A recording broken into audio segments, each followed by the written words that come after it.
पहले फकीर ने अदब से घुटनों के बल खड़े होकर कहा, सुंदरी, अब ध्यान लगाकर सुनो कि मेरी आंख किस प्रकार गई और मैं क्यों फकीर बना। मैं एक बड़े बादशाह का बेटा था। बादशाह का भाई यानी मेरा चचा भी एक समीपवर्ती राज्य का स्वामी था। मेरे चचा का एक बेटा मेरी उम्र का था और दूसरी संतान एक पुत्री थी। मैं अपने पिता के आदेशानुसार प्रति वर्ष अपने चचा के यहाँ जाया करता था और महीने 2 महीने वहाँ रहा करता था। कई बार इस प्रकार आने जाने से मेरी अपने चचेरे भाई से मैत्री और प्रीति बहुत बढ़ गई। एक दिन मैंने देखा कि मेरा चचेरा भाई असाधारण रूप से प्रसन्न है। उसने सदा से अधिक मेरा सत्कार किया, स्वादिष्ट भोजन कराया और भांति भांति के खेल तमाशों से मेरा मनोरंजन किया। फिर मुझसे कहने लगा, पिछली बार तुम्हारे जाने के बाद मैंने बड़ी जल्दी और बहुत ही सुंदर ढंग से एक महल बनवाया है। अब रात हो गई है, मैं सोना चाहता हूँ, फिर तुम्हें नया महल दिखाऊंगा, लेकिन शर्त यह है कि तुम कसम खाओ कि यह भेद किसी से नहीं कहोगे। मैंने ऐसा करने से सौगंध खाए। वह उठकर गया और कुछ ही देर में एक सुंदरी स्त्री को साथ लेकर आ गया। न उसने बताया कि यह स्त्री कौन है, न मैंने उसके बारे में पूछा। हम तीनों बैठकर इधर उधर की बातें करने लगे और पात्रों में भर भर कर मदिरा पीने लगे। कुछ देर बाद मेरे चचेरे भाई ने कहा कि चलो यहाँ से चलें। उसने मुझसे कहा कि तुम इस स्त्री को लेकर कब्रिस्तान जाओ और कब्रिस्तान में जहाँ कहीं भी गुंबद वाली नई कब्र देखो तो समझ लो कि यह उसी महल का प्रवेश मार्ग है।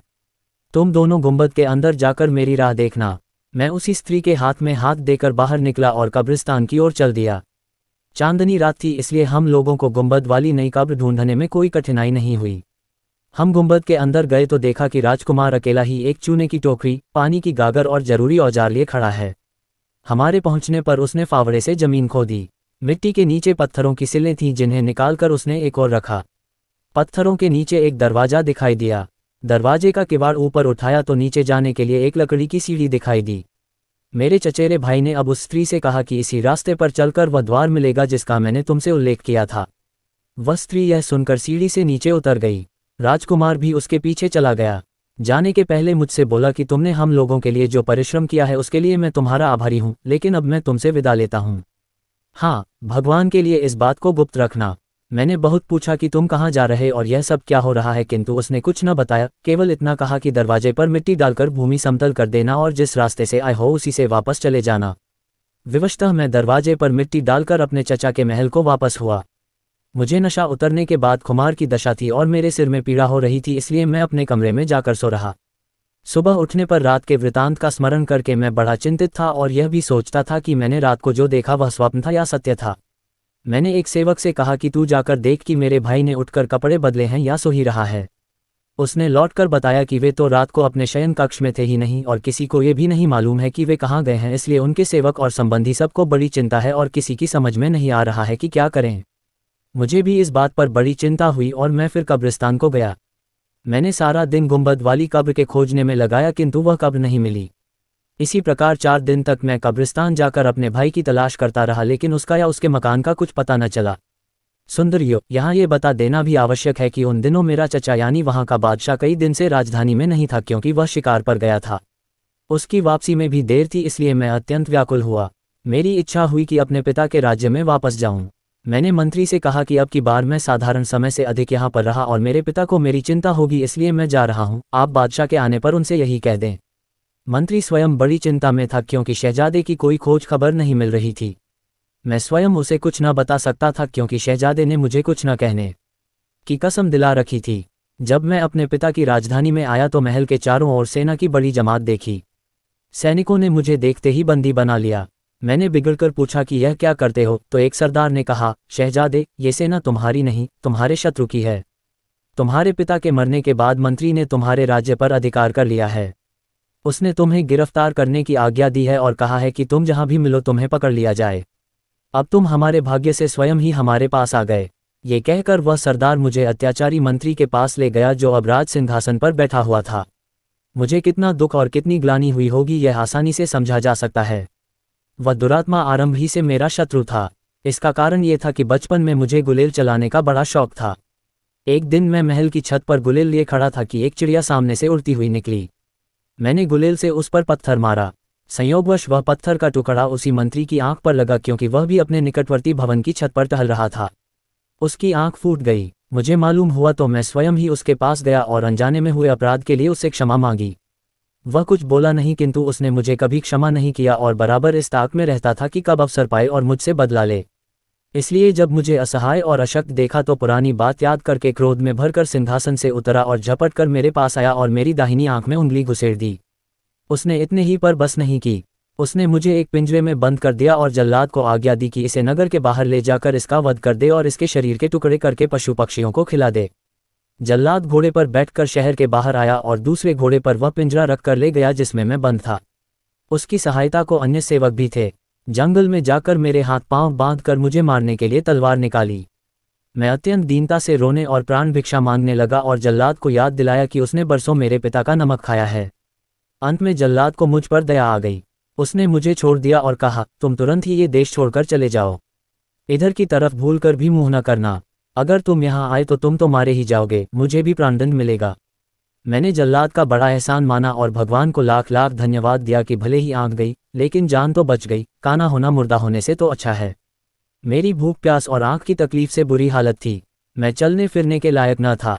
दिन में जंगल की झाड़ियों में छुपा रहा, रात को धीरे धीरे छुपता छुपाता अनजाने रास्तों पर धीरे धीरे चलता हुआ कई दिनों में अपने चाचा की राजधानी में पहुंचा। जब मैंने चाचा को अपने दुर्भाग्य का पूरा हाल बताया तो वह जैसे पछाड़े खाने लगा और बोला, मुझसे अधिक अभागा कौन होगा। मैं अपने पुत्र के लापता होने से क्या कम दुखी था कि मुझे अपने भाई के, जिसे मैं प्राणों से भी अधिक चाहता था, प्राणांत की सूचना मिली। अब मैं अपने पुत्र को कहाँ खोजूं? और वह बहुत देर तक अपने पुत्र को याद करके घंटों रोता रहा। उसके निरंतर रोदन से मेरे धैर्य का बांध टूट गया। मुझ में इतनी क्षमता न रही कि मैं अपने चचेरे भाई को दिए हुए वचन को निभाए रखता। अतएव मैंने वह सारा वृतांत अपने चाचा को कह सुनाया जो मैंने उस रात को देखा था। चाचा को ये सुनकर ढाढ़स हुआ और उसने कहा, बेटे तुम ठीक कहते हो। मुझे भी मालूम हुआ था कि उसने यहाँ से समीप ही एक गुंबददार कब्र यानी मजार बनवाया है। वह वहीं हो सकता है, लेकिन उसने ये भेद किसी को नहीं बताया। रात को वेश बदलकर मैं और चचा महल के बाग के दरवाजे से निकलकर कब्रिस्तान में पहुंचे। मुझे ये देखकर आश्चर्य हुआ कि हम लोगों को थोड़ी ही देर में कब्र मिल गई। शायद अकेले आने पर मैं ठीक स्थान पर नहीं पहुंच सका था। मैंने कब्र को फौरन पहचान लिया। हम लोग गुंबद के अंदर गए। वह लोहे का दरवाजा, जिसके नीचे सीढ़ी गई थी, बड़ी कठिनाई से खुला क्योंकि शहजादे ने उसे अंदर से चूना आदि लगाकर मजबूती से बंद कर दिया था। दरवाजा खुलने पर पहले चाचा नीचे उतरा, फिर मैं गया। कुछ दूर जाकर देखा कि ड्योढ़ी में बदबूदार धुआं भरा है। आगे बढ़े तो देखा कि सुंदर बैठने का स्थान है और वहां कई दीपक यथेष्ट प्रकाश दे रहे थे। बीच में एक हौज बना हुआ था जिसके चारों ओर खाने पीने की वस्तुएं रखी थीं, किंतु वह स्थान बिल्कुल निर्जन था। फिर हमने देखा कि एक और चबूतरा सा बना है और उसके बाद एक कक्ष है जिसके द्वार पर पर्दा पड़ा है। चचा सीढ़ी से चबूतरे पर चढ़ गए और पर्दा उठाकर अंदर गए। मैं भी पीछे पीछे चला गया। हम लोगों ने देखा कि शहजादा उसी स्त्री के साथ, जिसे पहले मैंने देखा था, एक पलंग पर लेटा है, किंतु उस पर भगवान का ऐसा कोप हुआ था कि दोनों कोयले की तरह काले हो गए थे। ऐसा मालूम होता था जैसे किसी ने उन्हें जीवित ही धधकती आग में डाल दिया है और उनके राख हो जाने के पहले उन्हें निकालकर पलंग पर लिटा दिया है। मेरे तो ये देखकर रोंगटे खड़े हो गए, लेकिन मेरा चचा ये देखकर बिल्कुल विचलित नहीं हुआ। उसके चेहरे पर न दुख का कोई चिन्ह था न आश्चर्य का। हाँ, उसका क्रोध बढ़ता जा रहा था। उसने शहजादे के मुंह पर थूक दिया और कहा, अभागे, तूने यहाँ तो दुख पाया ही है, परलोक में इससे अधिक पाएगा। इस पर भी उसका क्रोध शांत न हुआ तो उसने पांव से जूती निकालकर कई बार शहजादे के मुंह पर मारी। मैंने क्रोध में आकर कहा, एक तो मुझे वैसे ही भाई के मरने का दुख है, फिर आप मरने पर उसका अपमान कर रहे हैं। ऐसा क्या अपराध उसने किया है जिससे आपकी क्रोधाग्नि इतनी भड़की है? बादशाह बोला, बेटे तुम नहीं जानते कि क्या किस्सा है। यह आदमी इससे कहीं अधिक भर्त्सना और दंड का भागी है। ये शहजादा बचपन ही से अपनी सगी बहन पर आसक्त था। जब दोनों छोटे थे तो मैंने बच्चा समझकर उनकी बातों पर कुछ ध्यान नहीं दिया, किंतु जब दोनों बड़े हो गए तब भी दोनों में घनिष्ठता रही बल्कि बढ़ गई।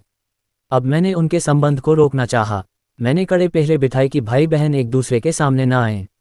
शहजादा अकेला ही कुमार्गामी होता तो बात आगे न बढ़ती, लेकिन यह अभागी लड़की उससे भी अधिक नीच निकली। यह अपने भाई से मिलने के लिए तड़पती रहती थी। यद्यपि मेरी सख्ती के कारण खुलकर एक दूसरे के सामने न आते थे, किंतु उनके हृदयों में एक दूसरे के प्रति आकर्षण कम नहीं होता था। अतएव बहन से सलाह करके शहजादे ने अपने लिए खास तौर से यह गुप्त आवास बनवाया ताकि अवसर मिलते ही दोनों विहार करें। जब मैं शिकार पर गया तो शहजादे को अवसर मिला और वह किसी तरह अपनी बहन को महल से निकालकर यहाँ ले आया ताकि उसके साथ हमेशा यहाँ रहे। इसीलिए उसने बहुत अधिक मात्रा में खाद्य सामग्री भी यहाँ ला रखी। कुछ दिनों ये लोग एक दूसरे के साथ आनंद से रहे होंगे, फिर उन पर ईश्वरीय प्रकोप हुआ और दोनों ने अपने पाप का समुचित फल पाया। ये कहकर बादशाह का क्रोध दुख में बदल गया और वह अपने बेटे बेटी की मृत्यु पर विलाप करके रोने लगा। मैं भी उसके साथ रोने लगा। हम लोग बहुत देर तक रोते रहे। फिर उसने मुझे अपने सीने से लगाकर कहा, अच्छा हुआ कि ये पापी मर गए।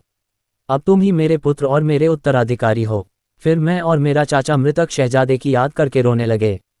कुछ देर बाद हम लोग सीढ़ी से ऊपर चढ़ आए और दरवाज़ा बंद करके उस पर मिट्टी डालकर बाहर आ गए। जब हम लोग राजमहल के पास पहुंचे तो हमने देखा कि फौजियों के घोड़ों के दौड़ने से उड़ी हुई धूल से आकाश हटा जा रहा है और युद्ध के बाजों की ध्वनि से कान फटे जा रहे हैं। मालूम हुआ कि मेरे पिता का वही मंत्री जिसने मेरा राज्य हड़प लिया था एक बड़ी सेना लेकर मेरे चाचा के राज्य पर भी चढ़ आया है। मेरे चाचा की सेना उसकी सेना से कम थी। उसकी सेना ने बगैर किसी कठिनाई के राजधानी और महल पर अधिकार कर लिया। मेरे चाचा ने अपने अधिकार की रक्षा का भरसक प्रयत्न किया और युद्ध क्षेत्र में कूद पड़ा। फिर भी वह सफल न हुआ और युद्ध में मारा गया। उसके मरने के बाद भी मैं शत्रु का सामना करता रहा और कुछ समय तक युद्ध भूमि में डटा रहा, किंतु जब देखा कि बिल्कुल घिर गया हूं तो निकल भागने की सोची। मंत्री की सेना के एक सरदार ने मुझे पहचाना और पुराने बादशाह की नमकलाली के ख्याल से मुझे बच निकलने का अवसर दे दिया। मैंने युद्धभूमि से निकलकर पहला काम तो ये किया कि दाढ़ी मूंछें और भव्य सफाचट करवा दी ताकि दुश्मन मुझे पहचान न सके, और फकीर के कपड़े पहन लिए। फिर बड़े कष्ट उठाता हुआ अनजाने रास्तों से होकर अपने चाचा के राज्य के बाहर निकला। फिर कई नगरों में फकीर बनकर घूमता रहा।